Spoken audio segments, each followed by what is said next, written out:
It takes a lot of building blocks to build a life, and I think that we often during an adventure don't appreciate how much that adventure may shape us for the future. But in retrospect, when we look back, we can see how it contributed to a much bigger part of our lives. When I got my first motorcycle as a kid, I think I was just having fun, but now looking back, I can see how it contributed so much to who I actually am today.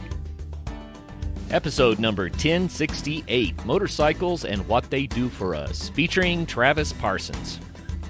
You're listening to the Adventure Sports Podcast. We talk with adventurers from around the globe to bring you the inspiration and motivation you need to get started in the outdoors or to keep you moving if you're already there. Now here's your host, Curt Linville.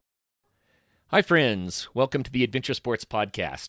Today's show is about how adventures can help us to shape our lives. They really can contribute meaningfully to who we ultimately become. But specifically, this is going to be about motorcycles and the joy that they can bring and how motorcycles shaped my life. But then in addition to that, this is a trip report for the motorcycle adventure that Travis Parsons and I took in the San Rafael Swell a couple of weeks ago. And so we'll include a little bit of that adventure story. Travis is featured, and I'm excited that he can be a part of this. Before we get going, though, I have some housekeeping to do, some announcements. Most of you have heard probably by now that I have taken over the hosting of the Adventure Sports Podcast from Mason Gravely. Mason got very, very busy in life, as happens, and it was time for me to take the baton and run with it for a while. So I'm glad to be back, glad to be a part of it. First, I want to thank you for your patience. You may have noticed that the episodes are coming out at a different time, maybe even on a different day. You know, getting the show rolling full steam ahead again is a lot of work. It's a bit of a heavy lift. And so thank you for your patience as we continue to grow the show. Also, the future of the show, I want to expand the Adventure Sports Podcast to not only be your source for amazing adventure stories and hearing about new adventure sports that you may want to incorporate in your life, but also I want to expand the show to, I guess, reach out a little bit more to the heart of the matter and maybe a little bit more about the outdoor industry and a little bit more about how you can apply adventure to your own lives. For example, we have an episode coming up soon that will be with a financial advisor who helps adventure companies to be more successful and more financially viable so that people can do things like guiding and outfitting and help introduce others to adventure, but to do so in a way that can be a lifelong, rewarding career. I wanted to spend just a moment sharing other things that I have going on right now. It's a lot, to say the least, but I'm really happy to be where I am and doing what I'm doing. Some of you may know that I recently released a book called 99 Words, Building a Better Life. And the reason for the book wasn't to sell books.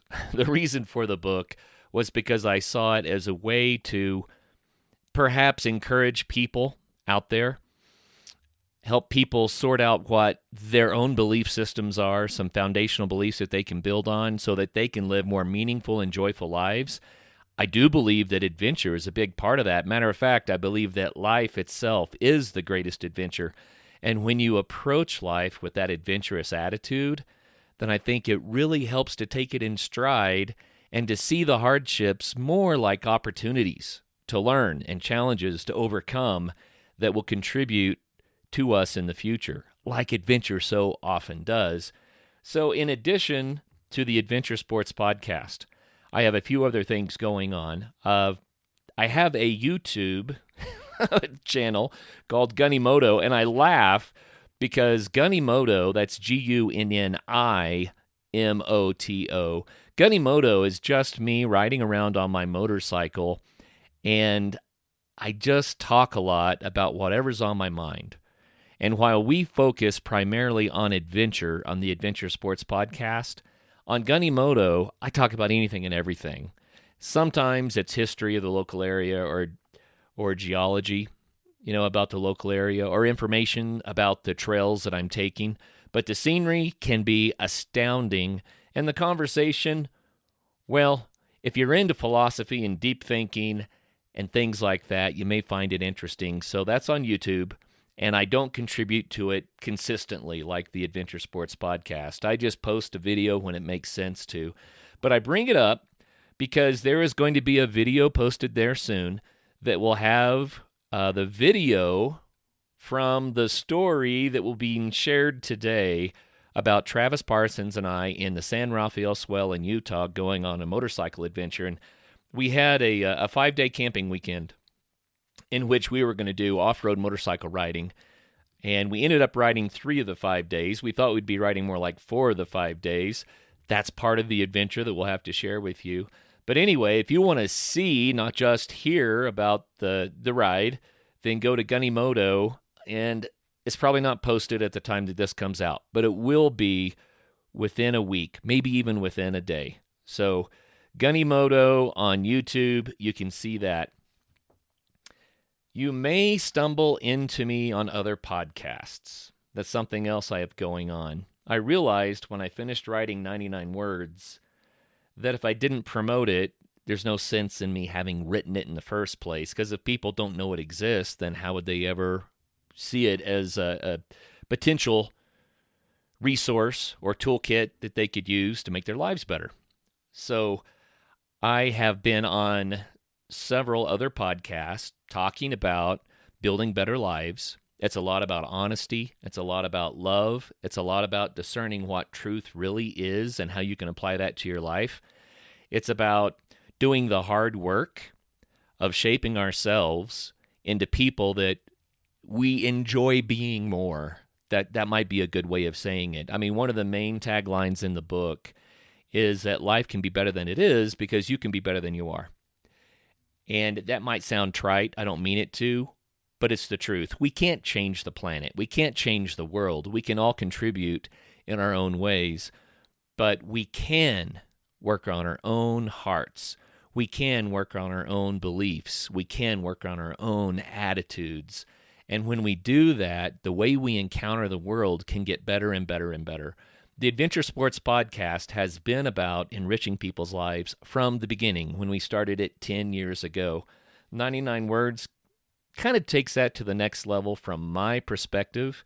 It's a lot about philosophy. It's a lot about belief. It's a lot about the hard work that it takes to shape ourselves. It does have adventure in it. It has mountain climbing. It has other adventures. But primarily, this book is a book of hope for people who could use a little encouragement. So anyway, you might find me on other podcasts talking about that, and I want to make a distinction. On the Adventure Sports Podcast, we primarily talk about adventure, and there are many things we don't talk about much. We don't talk about politics much. We don't talk about religion much. We don't talk about deep philosophical ideas much. It's not the format for it. This is about learning how to enjoy adventure and hearing amazing adventure stories. But I do like to talk about some of those other things, and that's the content that you will find on these other podcasts where I'm talking about the book, and you will find on Gunny Moto.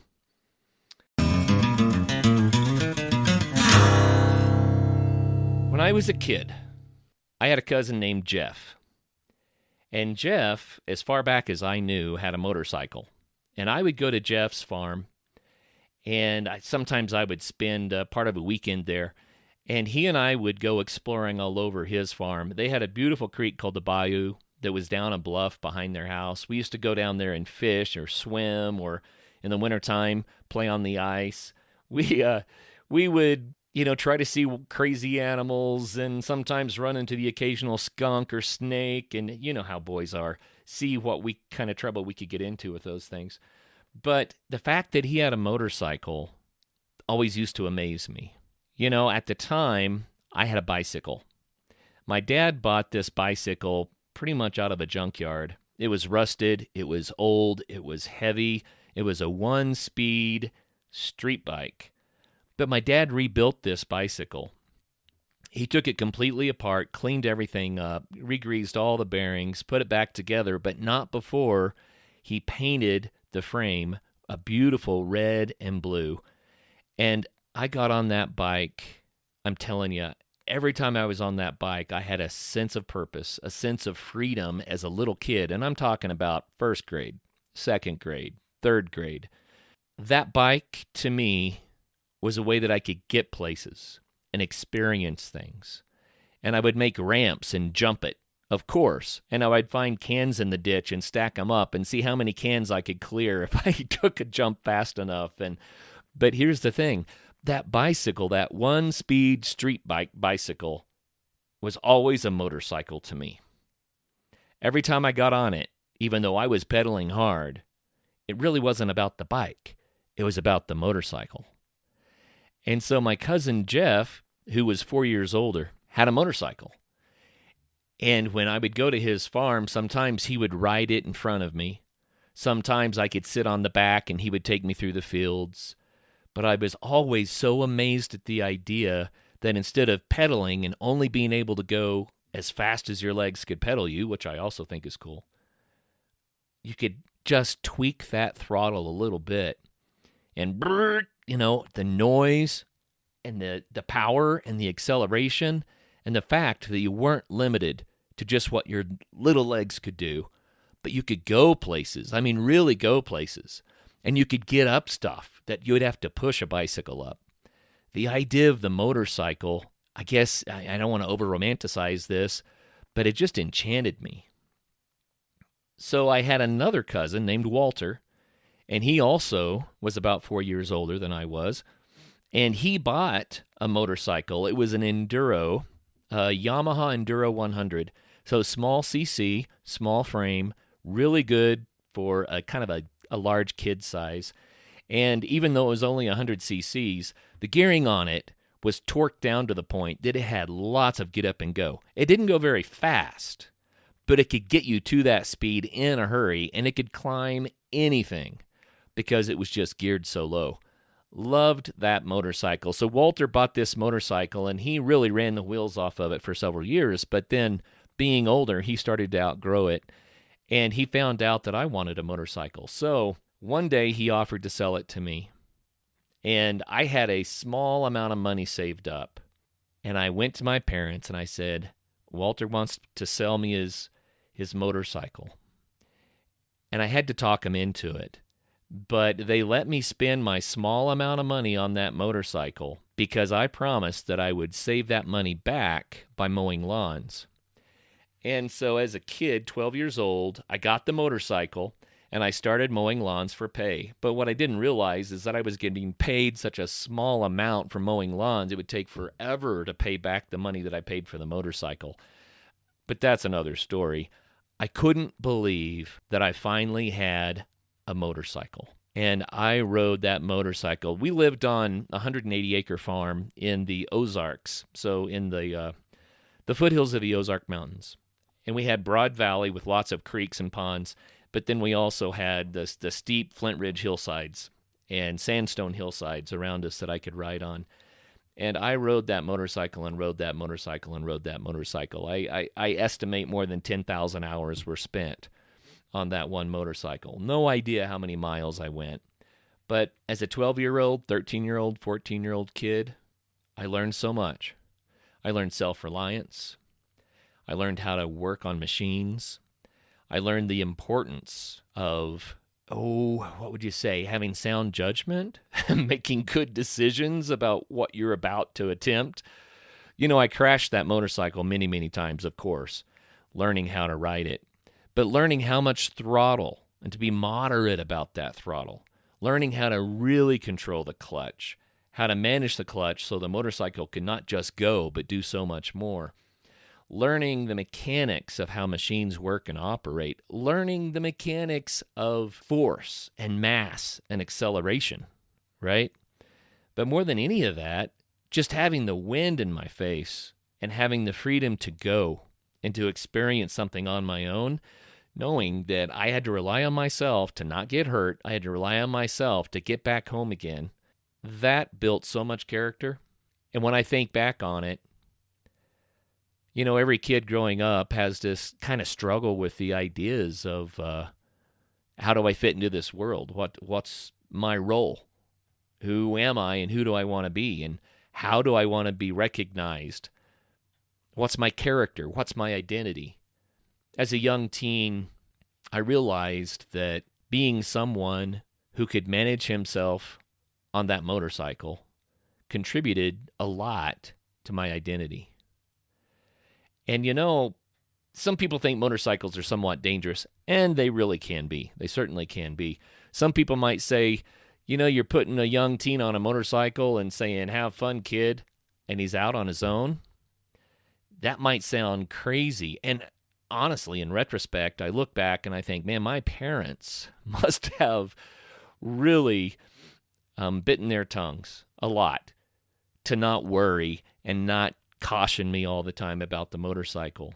But instead, they were just like, yep, go have fun, man. I can't imagine how hard it may have been for them when I would leave on the motorcycle and be gone for 5 or 6 hours, and they had no idea where I was or what I was doing on that motorcycle. But when I came home, time after time after time after time, and I would recount my adventures to them, I think they understood that I was growing, and it was contributing from growing from boy to man. That was a very exciting time in my life. And as a kid, life was not always easy, but that motorcycle was kind of like a friend. I could get on that bike, and I could kind of ride away from some of the stress and the troubles and let the wind kind of blow the frustrations away. And I had a dog named Pirate. Now, I need to tell you about this because he was a big part of this story. Pirate was half German Shepherd and half Border Collie. He looked like a Border Collie, but with the eyebrows of a German Shepherd and the size almost of a German Shepherd. And he was the strongest dog that I think I've ever known personally. He would run beside my motorcycle as long as I would ride and wherever I wanted to go. Now, my motorcycle had a top speed of about 40 miles an hour, and I usually ran it at 35. But at 35 miles an hour, he had no problem keeping up, and he could do that all day long. So I had a companion right there with me.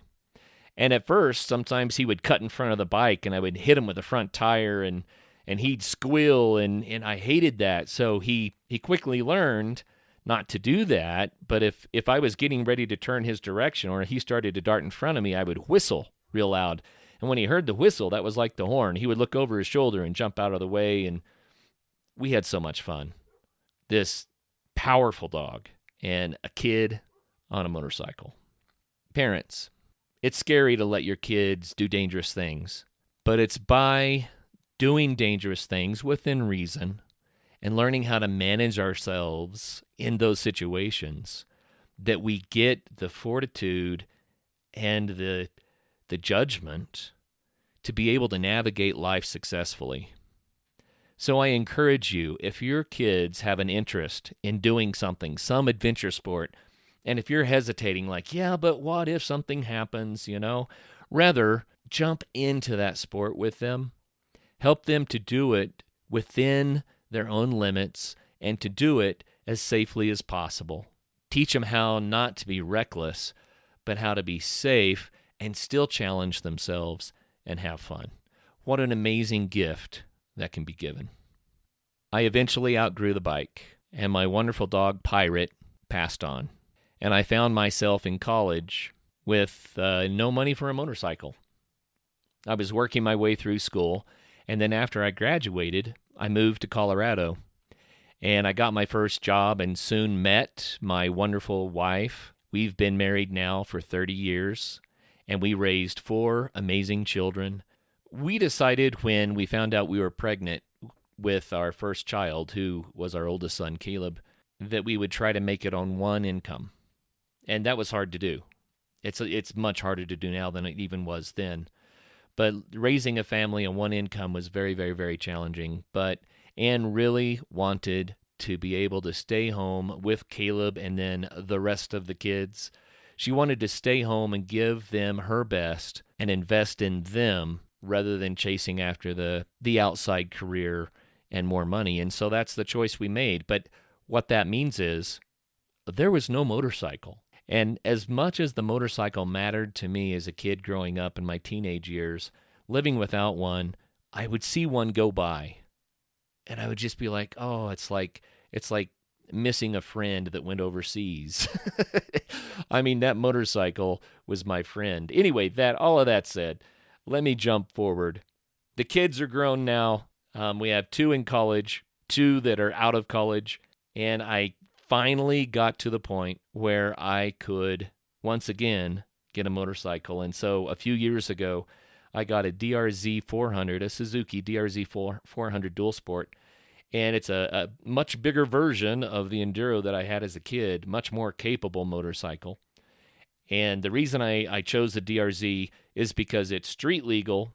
It's not made for the street, but I can legally ride it on the street so I can get to the trailheads, and then I can go off-road with it. And it's very, very capable off-road, and besides that, it's just bulletproof. These motorcycles go and go and go and go and go with a relaxed maintenance cycle and not a lot of fuss. So that's the motorcycle that I needed. Travis Parsons had been riding motorcycles pretty much the whole time that we had been doing the Adventure Sports podcast, and he had been having so much fun with it. But I was never able to join him in that fun except a few times when I rented one and we would go over some high mountain passes or go camping on the motorcycles. But Travis said the DRZ 400 fit what I was looking for. And so I took him at his word. I found one that was 19 years old, and I bought it. I rebuilt the carburetor over and over and over and learned how to do carburetors because it wasn't easy. I had to pull that carburetor, I think, 7 times. And on a DRZ 400, the carburetor is kind of like building a ship in a bottle. It's so hard to get in and get out. So I learned a ton, regardless. But I rebuilt the carburetor, addressed all the other maintenance that I felt like I needed to do, and started riding that. In Gunnison County, we have over 3,000 miles of twin track. That's BLM roads and forest roads, all this off-road riding. And my goal was to actually see the county. And Gunnison County is one of the biggest counties in Colorado. I think it's like the 3rd biggest or something like that. Just so much riding. We have, I think 4 mountain ranges in the county to explore, plus loads of BLM land and forest land. So I've been doing that. But this winter, Travis says, hey, let's plan an early trip somewhere warm where we can sneak a ride in before the snow melts in Colorado. And at first, we thought about going to Moab. We thought about going down to Arizona. And we ended up deciding on the San Rafael Swell in Utah as a place for an early season ride. Moab would have been great, but the weekend that we had available, we found out was, I don't know if it's a rock crawler weekend, a 4x4 off-road weekend of some sort. We knew it was going to be packed out. So we thought, well, where else could we go? And the San Rafael Swell piqued our interest. This is an area of amazing rock features. And it's several minutes, half an hour to an hour west of Green River, Utah. And it's not a busy place, though the weekend that we were there, we saw a few people, and we're kind of like, well, there aren't many, but what's going on? And come to find out, there was a rally going on there, and it wasn't even crowded. So Travis and I decided we were going to camp. We're going to ride motorcycles, and there's a great story about a true adventure that we got into. Well, actually more than one. But before I go on about it, I'm going to just pull in a little bit of audio that was taken during the trip so you can get some sound bites from Travis and also from me on the motorcycle about some of the experiences that we're having. And then I'm going to come back and share with you the big adventure. Please bear with us a little bit. We were exhausted at the point that we had this conversation sitting around the campfire.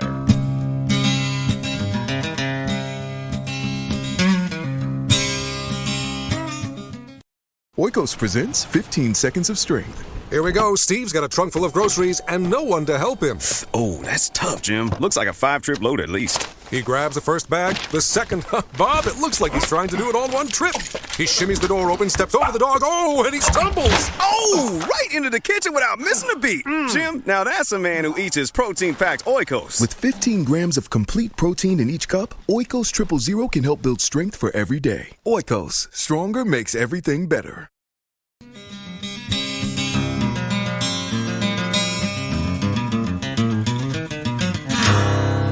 So we rode 6 hours today, pretty much nonstop. Just a short break here and there for water. We got on a trail today that was more than we expected, and it worked us pretty hard, but it was a ton of fun. And I remember a point during the ride where going back didn't make any sense. Going forward was unknown, and it's like, well, I don't know what we're going to get into going ahead, and I don't know how long it's going to take, and going back doesn't make any sense. And I was out of water. I had a can of sardines left. If we had to spend the night, I guess I could have eaten that. Wow, look at the sun over here. Beautiful. But it was one of those deals where I said, this is the moment. This is the moment. This is when adventure hits right now. I mean, the whole day was adventure, riding motorcycles off-road through these cliffs and spires. There were arches, and I was just beautiful, gorgeous, riding in the desert. But there was something about that moment when I realized, in a way, it was a point of no return. It was like, forward is the only way out.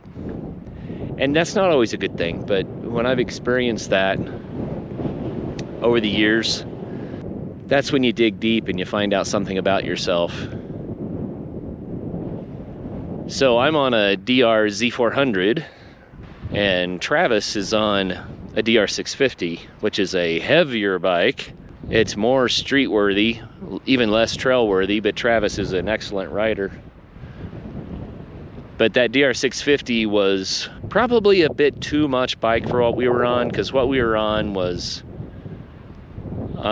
I don't know. I don't count myself to be an excellent rider, but we were going up like 3-foot steps on rock, and then 5 feet later it'd be another 3-foot step, and 5 foot later is another 3-foot step, and going off of stuff like that. And it was very, very rough, and it was a mix of really, really rough slick rock with all sorts of steps and drops and whoops, and then if you got off that, you were on sand, and of course the tires want to just wash out on the sand. And I learned today, because I've not had to ride in sand, I was kind of like, oh man, this is killing me. I was trying to go slow, and of course that causes your front tire to bury in and start to plow, and then it starts to swim left and right, and that's when you feel like you're just going to fall. Travis knew sand better than me, and he pointed out, kind of like Adam and Riemann would say, thanks Adam, I'll watch you and try to learn. You have to actually speed up. You can't be in first gear. You got to be at least second gear. And when you get them to a deeper sand, you accelerate. And what happens is when you accelerate, it shifts the center of gravity back on the bike, and the front tire lifts out of the sand. And in so doing, instead of trying to plow and get stuck, then it swims on top, kind of like surfing, So I learned how to do that today.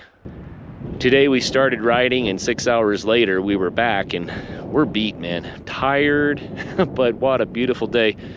Cliffs, arches, pinnacles, all the things you would want to see in a beautiful sandstone desert, wind-carved landscape. But there were a couple of places where we decided to walk the bikes up because it was just too much. The steps are too big for the motorcycle to get over, right? Unless you had a trials bike or something, and our bikes are just too heavy. So a couple of places we had to get out, and one person would be running the front of the bike and trying not to let it drop. The other person's at the back trying to keep it stable, and you're climbing cliffs, pushing a 400-pound motorcycle. And that's kind of when I realized this was real adventure, because it was so exhausting.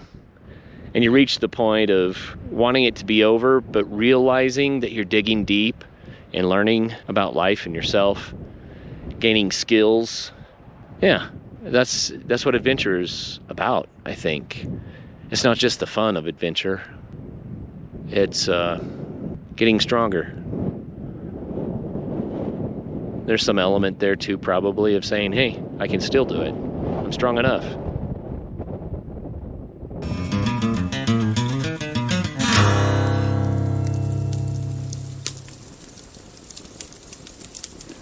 Travis, what trails did we ride? Devil's Racetrack. That was the spicy one, right? Yes. Oh, Fix It. Fix It Pass, and then I don't remember what the other one was, actually. The one we were heading up before we decided to go put ourselves through hell. I'd like to go do the other one, though. The 4, not the 6. Yes. What did we end up on? It was a 6 out of 10, right? Yeah, I rated 6 for 10, but... It was brutal, man. I was saying earlier, there was a point where I realized going back was stupid and going forward was completely unknown. Yeah. Sometimes it's best to do the known over instead of venturing into the unknown. It makes for good stories, though. What do you think of this area? Are you glad we came here? It's crap. Crap? It's Yeah. crap. Oh, but look at it. I mean, really. I mean, how could you fall in love with that? So what would you tell people about getting a DR 650? I don't know what I'd tell people about DR. Why'd you get it? Because it's reliable and it's in between what you ride and what Matt rides. I needed something that straddled that divide between you guys. So what I picked was something that's not quite as good off-road as yours and not quite good as good on-road as his. So I'm not as comfortable on long trips. Everybody needs at least 2 motorcycles, right? Yeah, that's right. Swiss Army knife of motorcycles is not a thing. It's like the unicorn. You'll never actually find it. Well, you were killing it today on that bike. It was killing me, I think. It was fun, but yeah, what we rode was more technical than I intended when I bought that DR. So what's the pro of a KTM in your opinion?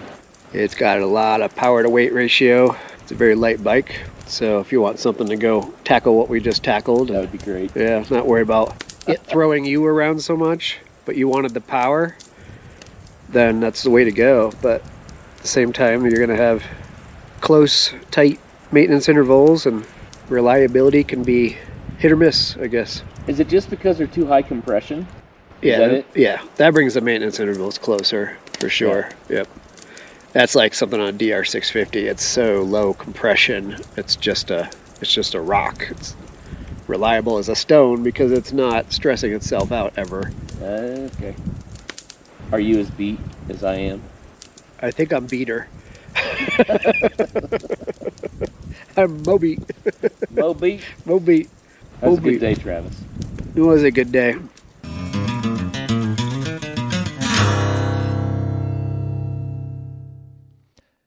There's actually a lot more of Travis on the video version of this over on Gunny Moto, but there you get to see him ride, and you get to see the beginning of the big adventure. But let me tell you what happened with the small one that we were just discussing. That 6 trail, the Devil's Racetrack that we got on, we were convinced it was rated for like side-by-sides or razors or some very capable vehicle like that. Those are not motorcycle ratings.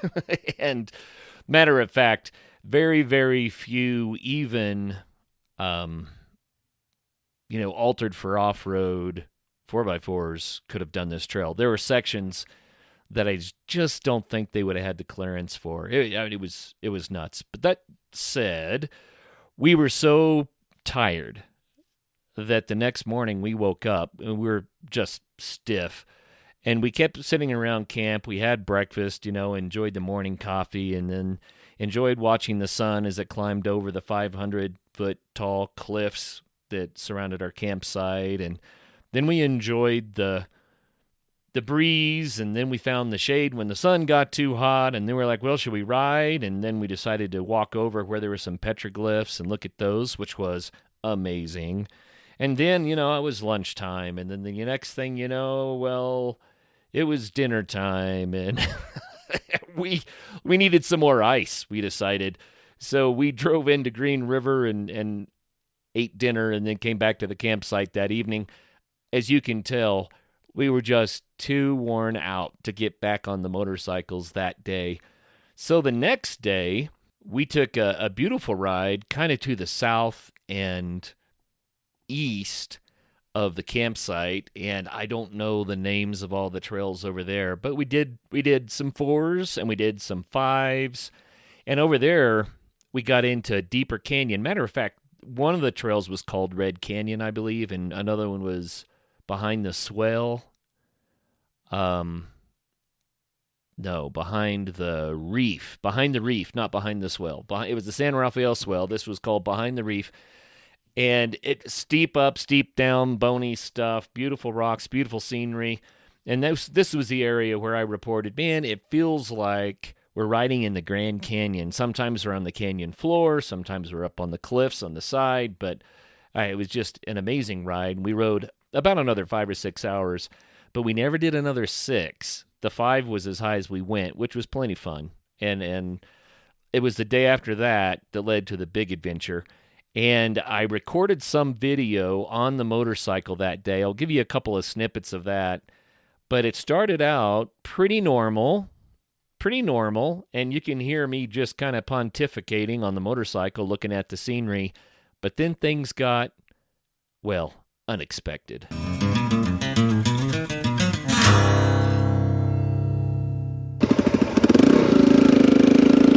So this is day 3 of riding in the San Rafael Swell, and we're headed over to a trail called Fix-It, which means we have to go under I-70. This is not my favorite part. It's a dark tunnel full of very soft sand.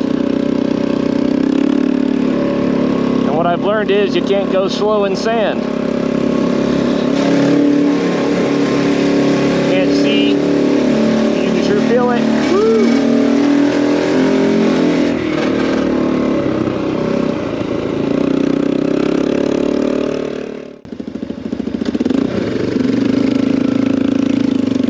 So this is the part where we go through those blonde rocks. We finally got out of the sand. It's not horrible. Probably, I don't know, a couple miles of it max. Maybe it's more like a mile. But now we get on rock. And it's where the riding starts to get real here. Honestly, Travis and I both, we like to tour and see the sights. You know? And, but I don't like to be on pavement. I like to tour back here. That's where the fun is.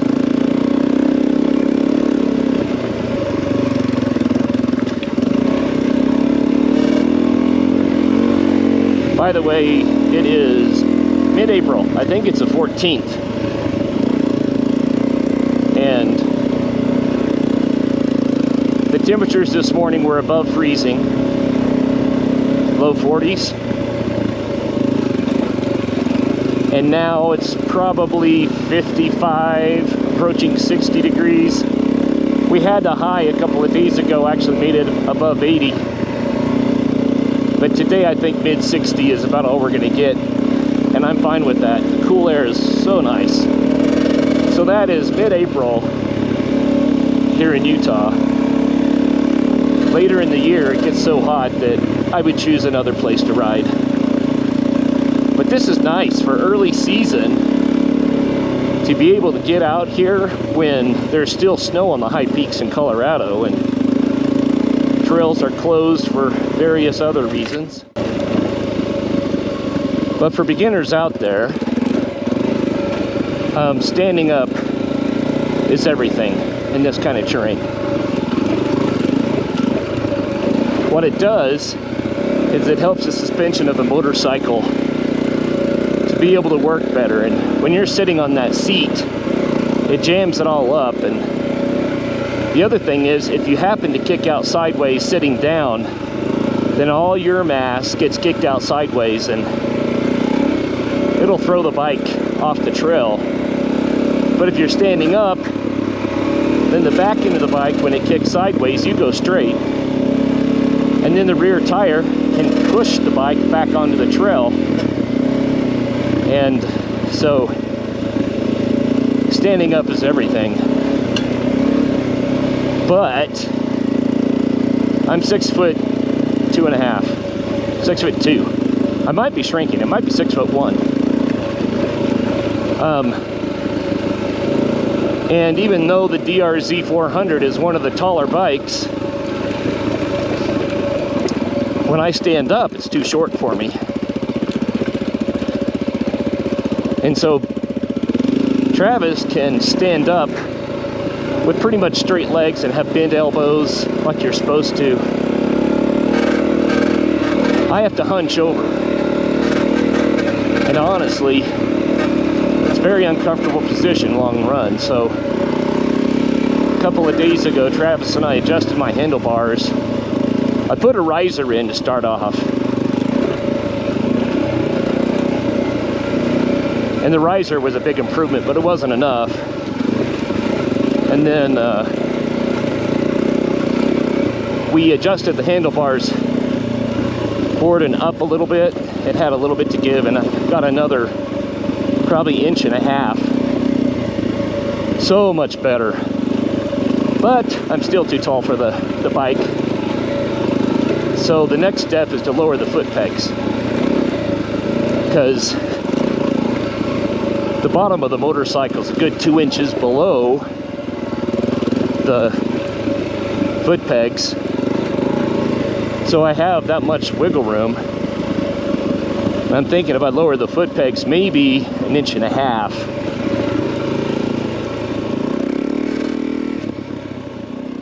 Sand pit. So I told you I'd be pontificating. By the way, that buzzing rattle noise was my skid plate on the bottom of the motorcycle, and I just ordered a new one that's a thick plastic plate that should be a lot quieter. But this is kind of what Gunny Moto is like, except you get to see all of the scenery. I'm going to give you a little bit more of this because I described some of the scenery, and then we'll turn off the racket for a while. Well, you might want to see this. I like that cave up there. That cave in up there. Pretty cool. There's some petroglyphs up here too. I'm sure there are lots of places where there are, but there's some that were close enough that we could go see them. I don't know the origin of the petroglyphs, were, you know, different tribes, different times, different places, different reasons, different types of petroglyphs. I don't know a lot about that. I'm no anthropologist. But standing there looking at those drawings that some ancient person made, and there were some petroglyphs there that I think I've seen other places.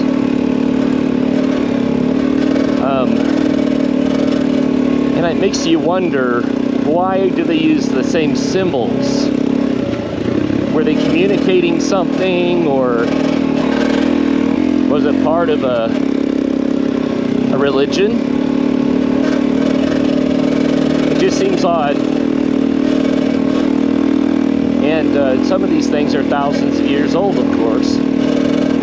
Standing there, looking at them in the shadow of this 500-foot sandstone wall. You know, when you're right up against a tall wall like that, it feels like it's leaning over you, and it's ominous. And then looking at those petroglyphs and thinking about the people that came before and what their lives were like, and all the questions, the mystery. And then sometimes I laugh and I just think, yeah, I wonder if those little kids got in trouble with mom and dad for scribbling all over this rock. Look at this. Yes. Wow, what a view. I don't know how far we can see from here, but it's at least 70 or 80 miles. So I can see the LaSalle Mountains over there, and I think I'm probably almost seeing into Colorado. Maybe I am.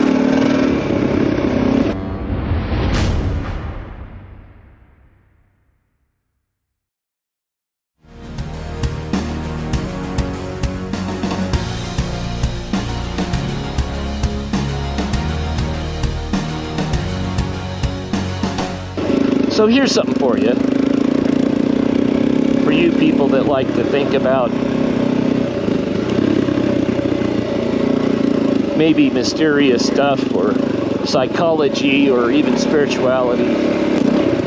It seems to me that There are different ways to encounter our experiences. And we get to decide how we encounter them. Sometimes something happens and we blow it off and go, oh, well, that was really freaky. Ah, it's nothing.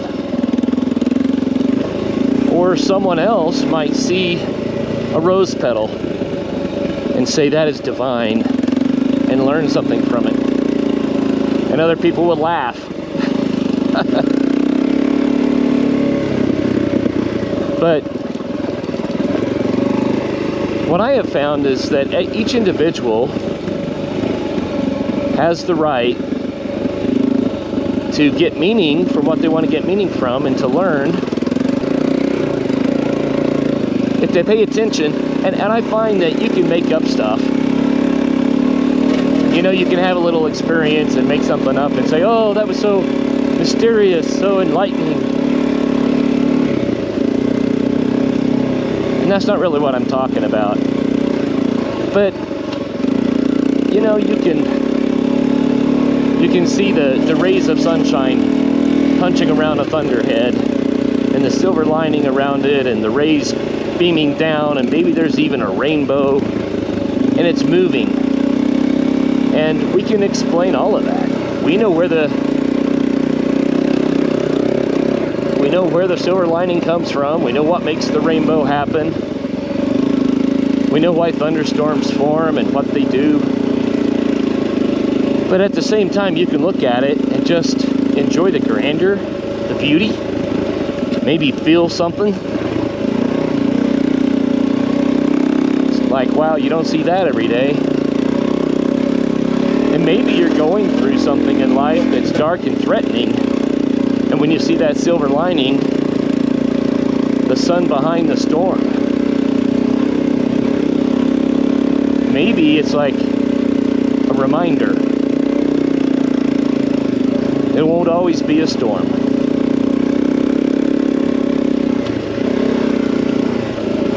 The point is, we can encounter our life experiences, we can encounter nature on different levels, and if we allow ourselves to, we can be reminded of things and maybe even learn new things that are beneficial just by taking the time to experience the wonder of it, instead of just dismissing it or moving on too quickly. That's kind of what I felt standing there with those petroglyphs.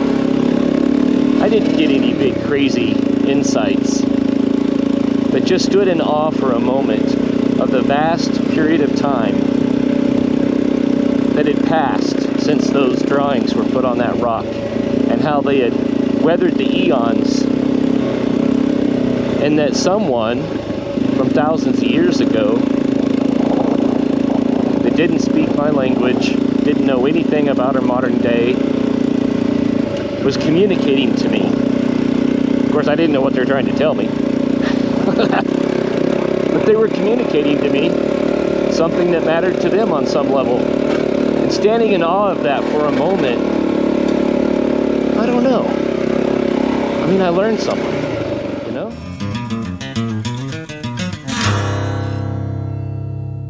The funny part of that section is that we're actually going over very technical terrain, and while I'm talking like that, I'm actually riding the motorcycle over some treacherous stuff.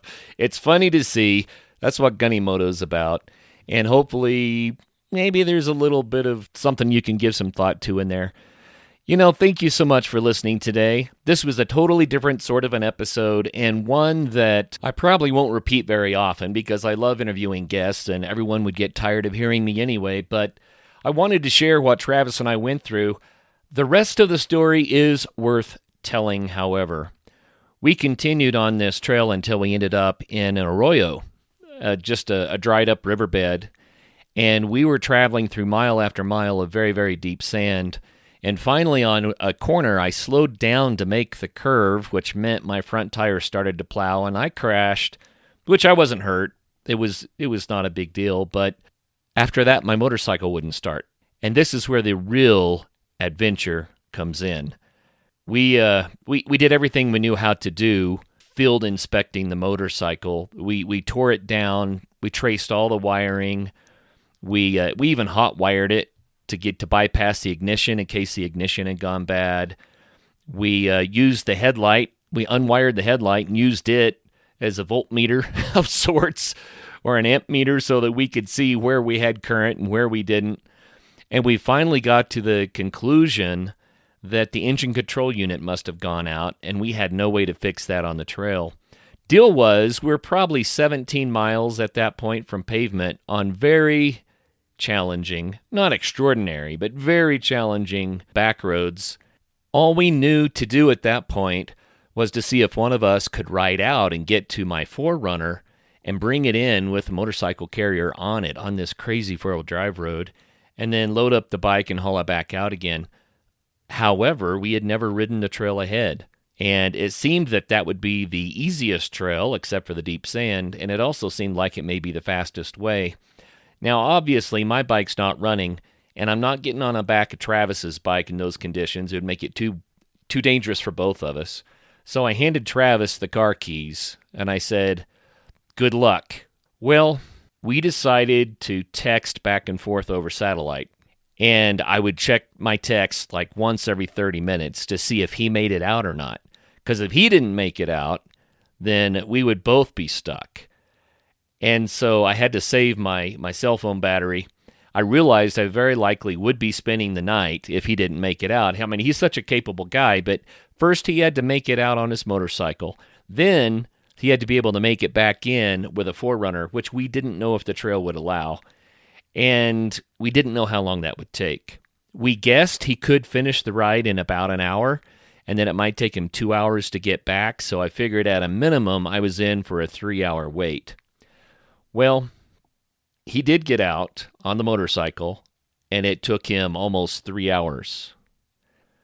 We still didn't know if the 4Runner would be able to manage the trail. I started preparing to spend the night. I learned something about myself that was pretty funny. This time of the year, all the juniper trees are throwing pollen, but there was a gully with a juniper tree guarding the entrance that was so well sheltered, and I knew it was going to get down probably close to freezing that night. So I thought, well, I have an emergency blanket, I had an emergency sleeping bag, I had a coat and my riding gear, and I figured that I could bundle up in that hollow there underneath that cedar tree so there wouldn't be any wind, and that I could weather the night okay.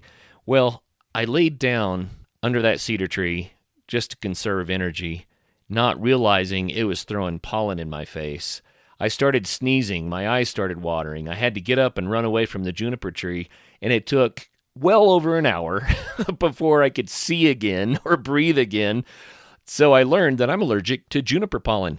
Did not know that. These are the sorts of things that get us in trouble in a survival situation. An inconvenience can actually turn into a major threat if it were to go on and on and on. I mean, if I had not been able to get sufficiently away from that pollen, I would have been incapacitated for the rest of the time that I was there. I mean, as crazy as that sounds, but stuff like that happens. So anyway, I decided at sunset that I was going to build a fire. Now, I've told people on the show before, shelter is more important than fire. But fire is comforting and fire is nice. And I started to build a shelter. I went to several different places to try to build a rock shelter because there wasn't much else to work with. And I was waiting to see which way the wind was going to blow because at the sunset, the wind was changing directions and whipping around the canyon. I was up against another like 400-foot tall bluff. It was just gorgeous. But as the sun set, I realized that the direction the wind was going, my best shelter was a little knoll where there wouldn't necessarily be a place to build a good stone shelter. And I thought, you know what, I'll just build a fire. It's not going to get that cold tonight. And so I had a little flint and steel with me, and I made a campfire there, gathered up enough wood to maybe get through the night. And I had settled down just to kind of relax. And here came some headlights in the dark. Travis made it back with a 4Runner. But I got to tell you, it was a wicked four-wheel drive road. Luckily, Travis is an awesome 4x4 driver. He's done a lot of it, and I would not recommend any stock 4Runner attempt the road that we did. But he got the 4Runner in there. We loaded up the motorcycle, of course, put out the fire, buried the fire scar, and made it nice again. And then we got in that 4Runner. I'm not kidding. We had to build road to get out of there. Motorcycle on the back, cliffs, places that a car can't go. We had to stack rocks, make ramps. I was out in the dark guiding Travis 3 inches at a time to go down these rickety rock ramps to get over shelves. And it was, suffice it to say, we didn't get back to camp until 1 o'clock in the morning. We were exhausted. And for a while there, I expected I'd probably have to spend the night, and then who knew how we would get out the next day. I was running out of water. I didn't have a lot of food, but I had just enough. So I was glad that I had all of my wilderness skills with me because it wasn't threatening. It was just a fun experience. And I was really glad that Travis was such a capable motorcycle rider and 4x4 driver. He saved the day, and we got back to camp at 1 o'clock in the morning. So our expected 4 or 5 hour ride ended up lasting, maybe 16 hours. This can happen. So people, you have to be prepared. I was thinking about if I should buy an ECU, maybe a modulator regulator, maybe a coil, and just throw them in my pack. So if anything like that happened again, I would have a spare. Maybe that's not so dumb, even though it'd be a bit of a financial investment. After all, this motorcycle is 21 years old now. Well, that wraps up the Big Adventure story. Thank you so much for listening to the Adventure Sports Podcast again. And until the next show, get out there and have your own fun. Take care.